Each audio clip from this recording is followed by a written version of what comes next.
Major championship scandal. Fans are calling Scottie Scheffler a cheater after he escaped a lost ball penalty at the Open. The world #1 got a free drop without ever finding his golf ball, and then he told officials to stop looking for it. And honestly, the sheer audacity makes my blood boil. Regular club golfers lose balls in the rough every weekend and take penalty strokes like the rules demand. Yet here's the best player on the planet getting a free pass because his ball landed near a hospitality tent. It is the kind of preferential treatment that proves these guys think the rules apply to everyone except them. The worst part?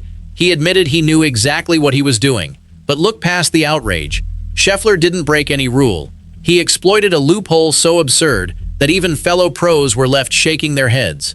He used a technicality called TIO relief, a rule designed for temporary structures, to turn a certain double bogey into a birdie. And when you compare it to what happened to Bryson DeChambeau just 2 days earlier, 2 penalty strokes for accidentally stepping on grass, you start to see why fans are screaming double standard. Personally, I think the rule is the real villain here. Do you blame Scheffler or the USGA? Tell me below. And if you hate bad rulings as much as I do, subscribe. But did the best player in the world cross the line? Or did he just use a rule that should never have existed? We start exactly where we left off. The question hanging in the air is simple. Did Scottie Scheffler cross the line, or did he just use a rule that should have never existed? To answer that, you have to understand what was on the line that Sunday at Royal Birkdale. The 2026 Open Championship was supposed to be Scheffler's moment. He arrived as the defending champion, having won the Claret Jug 12 months earlier at Royal Portrush. He was the world #1, and he was chasing something only 6 men in the entire history of golf had ever done, the career Grand Slam. He already had 2 Masters titles, in 2022 and 2024. He won the PGA Championship in 2025, beating the field by 5 shots at Quail Hollow. The Open Championship trophy was already in his collection. Only the US Open had escaped him. Royal Birkdale was supposed to be the next step, but links golf does not care about resumes. Royal Birkdale has narrow fairways, thick rough, and wind that can turn a simple wedge into a gamble. This was not a course where you could overpower the layout with distance. You had to think your way around. Royal Birkdale has a history of deciding championships in the most brutal ways. The course has hosted the Open 9 times before 2026, and each time it has produced moments that separate the greats from the pretenders.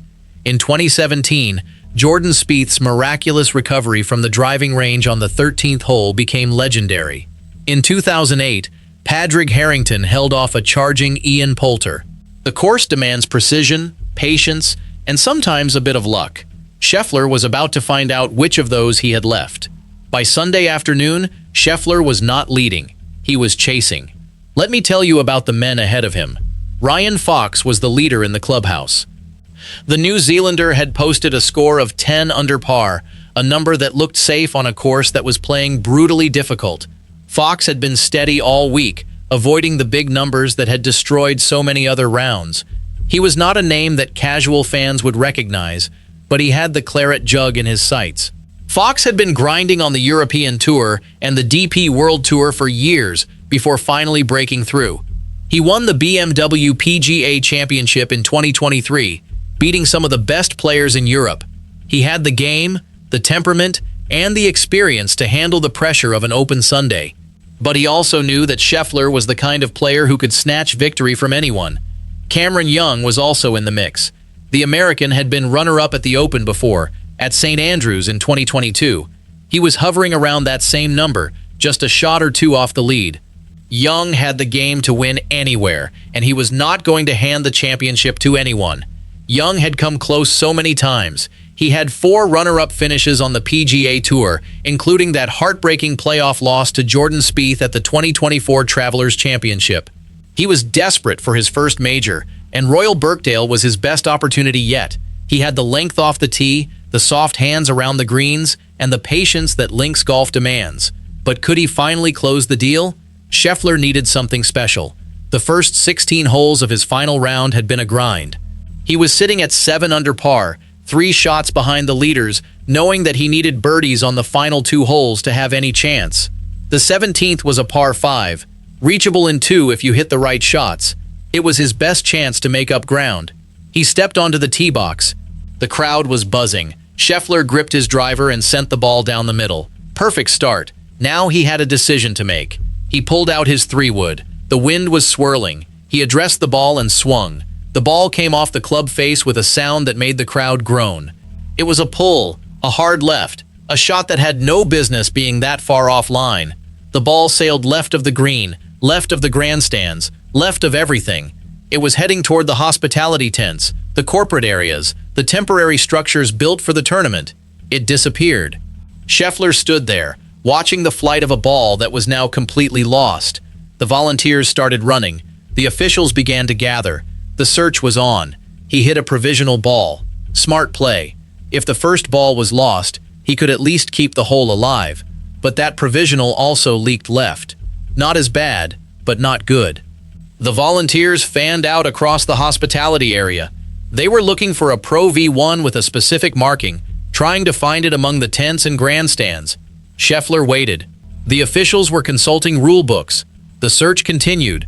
And then, the officials made a decision that would change everything. The rule they used was so obscure that even some tour pros had never heard of it, but Scheffler knew it well, and that knowledge was about to save his championship. The officials called Scheffler over. They had made a determination. Under a local rule known as TIO relief, Scheffler was entitled to a free drop. No penalty stroke, no need to find the ball, just a clean, free drop from a spot near the hospitality area. TIO stands for Temporary Immovable Obstruction. In simple terms, it covers things that are not normally on the golf course, but are built for the tournament. Grandstands, television towers, hospitality tents, scoreboards. The rule exists for a reason. If a player hits a great shot and it bounces off a grandstand, they should not be punished for something that is not part of the course. So the rule allows a free drop. It makes sense in theory, but here is where it gets tricky. The rule has a clause called known or virtually certain. It means that if you are almost sure the ball is in or near one of these temporary structures, you get relief. Even if you never find the ball, even if the ball could be somewhere else entirely. That is the loophole Scheffler used. The officials determined that his ball was virtually certain to be in the hospitality area. They had not found it. They could not confirm it was there, but they were virtually certain. And because of that, Scheffler got a free drop. The drop location was perfect. He was now in the middle of the fairway, with a clear shot to the green, no rough to hack out of, no penalty strokes to add. Scheffler took the drop. He hit it to 10 feet. He made the putt for birdie. In the span of 5 minutes, Scheffler had turned a potential double bogey into a birdie. That is a 3-shot swing. He went from possibly dropping to 5 under to moving to 8 under. Suddenly, he was 1 shot behind the leaders with 1 hole to play. The championship was back within reach. But here is what nobody knew yet. The story was about to get much, much worse. Scheffler walked off the 17th green with a birdie and a smile. But the smile would not last, because what he admitted after the round would make everything else look like nothing. The 18th hole was a disaster. Scheffler made bogey. The birdie on 17 was wasted. He finished at 7 under par, 3 shots behind Ryan Fox. He had not won. The career Grand Slam would have to wait. But the controversy did not wait. It exploded immediately. Scheffler walked into the media room after his round. The reporters were ready. They had seen the ruling. They had seen the drop. They had seen the birdie. They wanted answers. What they got was a confession. Scheffler was asked about the ruling. And instead of playing dumb, instead of saying he did not know what happened, he told the truth. He said he knew exactly what he was doing. He had used the TIO rule before, he knew the loophole, and he had made a decision in the moment to exploit it. Then he dropped the bombshell. He said he had told the volunteers to stop looking for the ball. Let me say that again. Scottie Scheffler, the world #1, the defending Open champion, the man chasing a career Grand Slam, admitted on live television that he ordered the search party to stop searching. He did not want the ball to be found. He knew that if the ball was found, he would have to drop it where it landed. A bad lie, a terrible angle, a difficult shot. But if the ball stayed lost, he would get the TIO drop in a perfect spot. So he chose the perfect spot. He chose to keep the ball lost. He told the volunteers, in his own words, "Stop looking for it." The reporters pressed him. Did he really say that? Did he really tell them to stop? Scheffler nodded. He said it was not something he was proud of, but he was familiar with the rule. He had done it before. Earlier in 2026, at the Byron Nelson tournament, he had used the same rule in the same way. The room went quiet. The reporters looked at each other. They had just heard the world number one admit to manipulating the rules to gain an advantage. Scheffler tried to qualify it. He said he did not make the rule, he just used it. He said the officials made the decision, not him. But the damage was done. The words were out there. I told them to stop looking. 2 players, 2 rulings, 1 massive double standard, and the other player was not even in the same zip code of the course. Here is where the story gets even more insane. 3 days earlier, on Friday, Bryson DeChambeau was playing his second round. He hit a shot into the fairway. He walked toward his ball. On the way, he stepped on some grass. Just a normal step, nothing deliberate, nothing malicious. An official noticed. He called a penalty, 2 strokes. The official said DeChambeau had improved the area of his swing. Because his foot had pressed down some grass behind the ball, it was a rule that punished a player for something he did not even intend to do. DeChambeau was furious. He argued with the officials. He said he did not even touch his swing area. But the R&A stood firm. 2 penalty strokes. No debate. Think about that. Bryson DeChambeau accidentally steps on grass. 2 strokes. Scottie Scheffler loses his ball in the hospitality area. He tells the volunteers to stop looking for it. He admits to using a rule he knows is a loophole. He gets a free drop. No penalty strokes. The contrast is staggering. It is not even close. Golf fans saw this immediately. They started posting on social media within minutes of Scheffler's interview. The comparisons were brutal. If that was Bryson, he would have been penalized 20 strokes and kicked off the course. The R&A hates LIV players. They protect the PGA Tour stars. DeChambeau gets 2 strokes for stepping on grass. Scheffler gets a free drop for telling people to stop looking. This sport is broken. Scheffler himself even defended DeChambeau. He said Bryson was definitely not a cheater. He said the penalty was harsh. But the irony was not lost on anyone. Scheffler was defending a man who got punished for an accident, while he himself had just benefited from a ruling that looked like the opposite of justice. The media jumped on the story. Yahoo Sports ran the headline, "Scheffler's TIO relief sparks outrage." The New York Post called it the most controversial ruling in major championship history. Golf Week asked, is the TIO rule broken beyond repair? Fans flooded every platform. The comments were ruthless.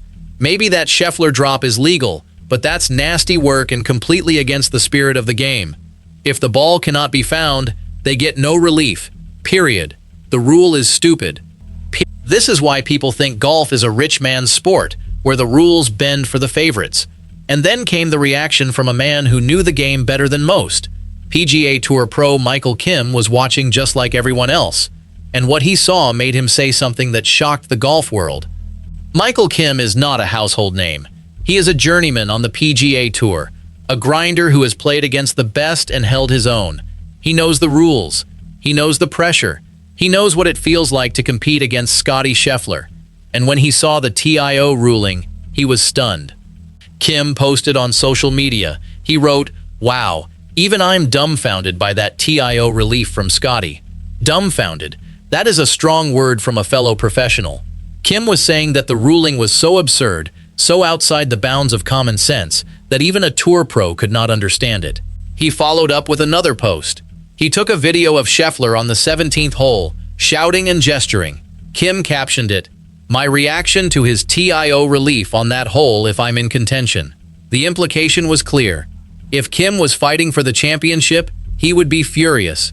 He would be screaming at the officials, because what Scheffler got was not fair. It was not right.